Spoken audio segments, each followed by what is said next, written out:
Topic है देशांतर रेखाएं। दोस्तों, जब हम देशांतर रेखाओं के संदर्भ में बात करते हैं तो देशांतर रेखाओं को समझने से पहले हम अक्षांश रेखाओं के संदर्भ में बात कर रहे थे। तो कल अब हमने अक्षांश रेखाओं के संदर्भ में बात करी थी। अगर आपने वो वीडियो नहीं देखी है तो प्लेलिस्ट में उसकी वीडियो दिख जाएगी आपको।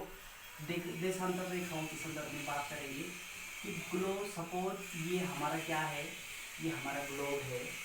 ग्लोब पर खींची गई उत्तर से दक्षिण की ओर ये चार दिशाएं होती है, हम सब जानते हैं। ये पूरब है और ये पश्चिम है, सॉरी ये पश्चिम है, ये उत्तर है और ये दक्षिण है। ये चार दिशाएं होती है, पूरब, पश्चिम, उत्तर, दक्षिण।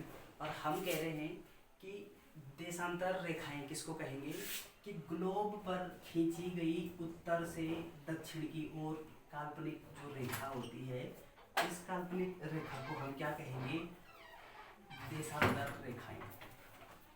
ग्लोब पर खींची गई उत्तर से दक्षिण की ओर जो काल्पनिक रेखाएं होती है, उन रेखाओं को हम क्या कहेंगे, देशांतर रेखाएं।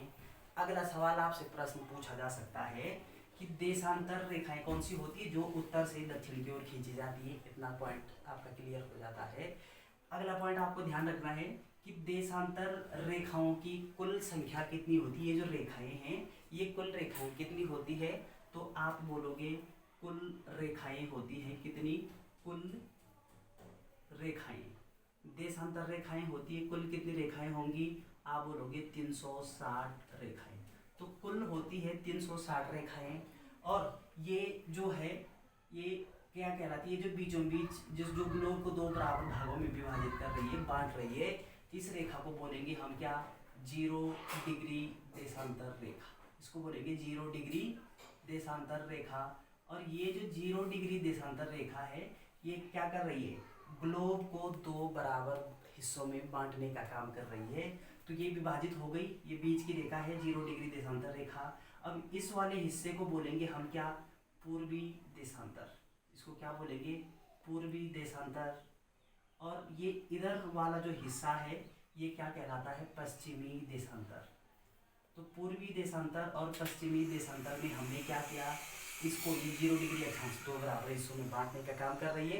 ये पश्चिमी देशांतर हो गया, ये वाला हिस्सा इधर का, और ये इधर वाला जो हिस्सा है ये पूर्वी देशांतर कहलाता है। और ये जो 0 डिग्री अक्षांश है, ये क्या है, ये दो बराबर भागों में बांटने का काम कर रही है। और कुल संख्या कितनी होती है रेखाओं की, तो आप बोलोगे 360 होती है। और काल्पनिक रेखा, वे काल्पनिक रेखा जो उत्तर से दक्षिण की ओर खींची जाती है, वो अक्षांश रेखा नहीं कहलाती, बल्कि क्या कहलाती है, देशांतर रेखा कहलाती है। अब बात करेंगे कि ये जो 0 डिग्री देशांतर रेखा है, ये लंदन के किसके, आप बोलोगे कि 0 डिग्री देशांतर रेखा, इधर लिखेंगे हम 0 डिग्री देशांतर रेखा। अब ये जो 0 डिग्री देशांतर रेखा है, ये लंदन के ग्रीनविच नामक शहर से होकर के गुजरती है। किस शहर के, आप बोलोगे लंदन जो देश है, लंदन देश के कौन सा शहर होगा, ग्रीनविच शहर। ग्रीनविच शहर से होकर के गुजरती है कौन सी रेखा, आप बोलोगे 0 डिग्री देशांतर रेखा। आपसे प्रश्न पूछेंगे कि लंदन से कौन सी रेखा गुजरती है, आप बोलोगे 0 डिग्री देशांतर रेखा। कहाँ से, लंदन के ग्रीनविच नामक शहर से। और अगला जो पॉइंट आपको ध्यान रखना है, इस 0 डिग्री देशांतर रेखा को क्या बोलते हैं, या इससे क्या करते हैं हम लोग कि जो समय होता है, अंतर्राष्ट्रीय जो समय है, वो समय कहाँ से मापा जाता है, आपका आंसर होगा 0 डिग्री देशांतर रेखा से। तो 0 डिग्री देशांतर रेखा से क्या होता है, अंतर्राष्ट्रीय समय मापा जाता है। ये पॉइंट आप ध्यान रखोगे।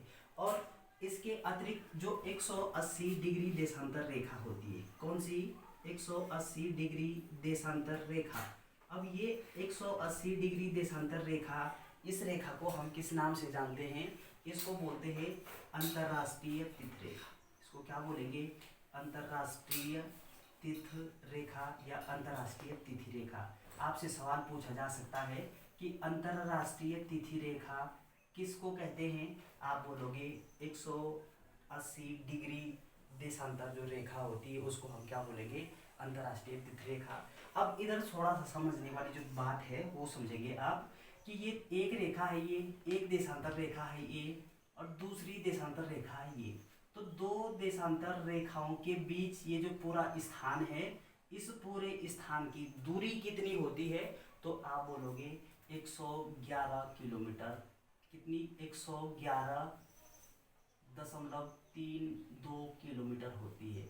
आपसे सवाल पूछेंगे कि दो देशांतर रेखाओं के बीच की दूरी कितनी होती है? तो आप बोलोगे 111.32 किलोमीटर। अगला सवाल पूछेंगे आपसे कि दो देशांतर, एक देशांतर रेखा ये है, दूसरी देशांतर रेखा ये है, तो दो देशांतर रेखाओं के बीच का जो स्थान है, ये जो स्थान है, ये स्थान ये क्या कहलाएगा? इसको हम किस नाम से जानते हैं? तो इस स्थान को बोलेंगे आप क्या? गोरे नाम से जानते हैं। इस दो देशांतर रेखाओं के बीच का जो स्थान है, इसको हम गोरे नाम से जानते हैं। और दो देशांतर रेखाओं के बीच की जो दूरी होती है वो कितनी होती है? 111.32 किलोमीटर। अगला पॉइंट क्या ध्यान रखेंगे कि 0 डिग्री अक्षांश रेखा ये क्या कहलाती है? ये यहाँ लंदन के ग्रीनविच नामक शहर से होकर के गुजरती है। और यहाँ से हम क्या करते हैं कि अंतर्राष्ट्रीय जो समय होता है, अंतर्राष्ट्रीय समय मापते हैं। या फिर आपसे पूछेंगे कि अंतर्राष्ट्रीय समय कहाँ से मापा जाता है? आप बोलेंगे 0 डिग्री देशांतर रेखा से। और 180 डिग्री जो देशांतर रेखा है, इसको हम किस नाम से जानते हैं? अंतर्राष्ट्रीय तिथि रेखा। जब हम भारत के संदर्भ में बात करते हैं कि भारत का जो मानक समय होता है, भारत का मानक समय पूछेंगे आपसे, तो भारत का मानक समय होता है आपका 82.5 डिग्री पूर्वी देशांतर।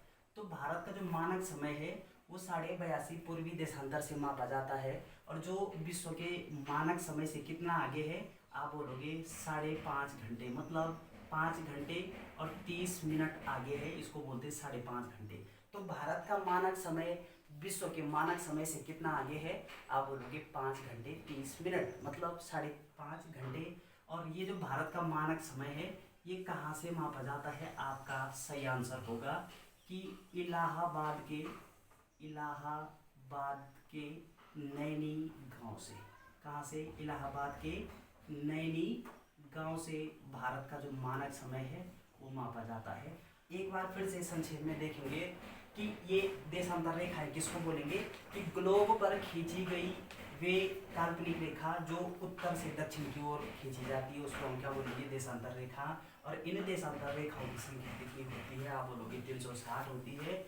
और देशांतर रेखाएं क्या होती है? इसको ये 0 डिग्री देशांतर है, ये इस ग्लोब को 2 बराबर हिस्सों में बांटने का काम कर रही है। इसको बोलेंगे हम क्या? पश्चिमी गोलार्ध। और इसको बोलेंगे क्या? पूर्वी देशांतर या पूर्वी गोलार्ध। 2 बराबर भागों में बढ़ गए।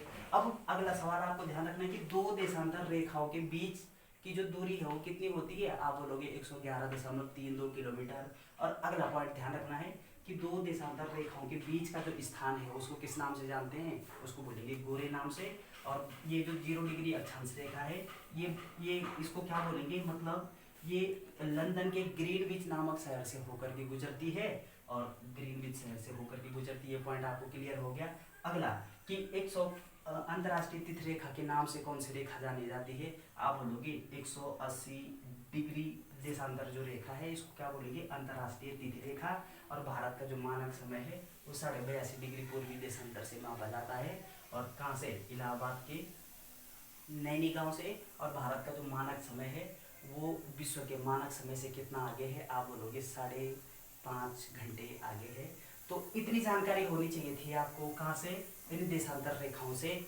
तो बस ये हम बात कर रहे थे देशांतर रेखा।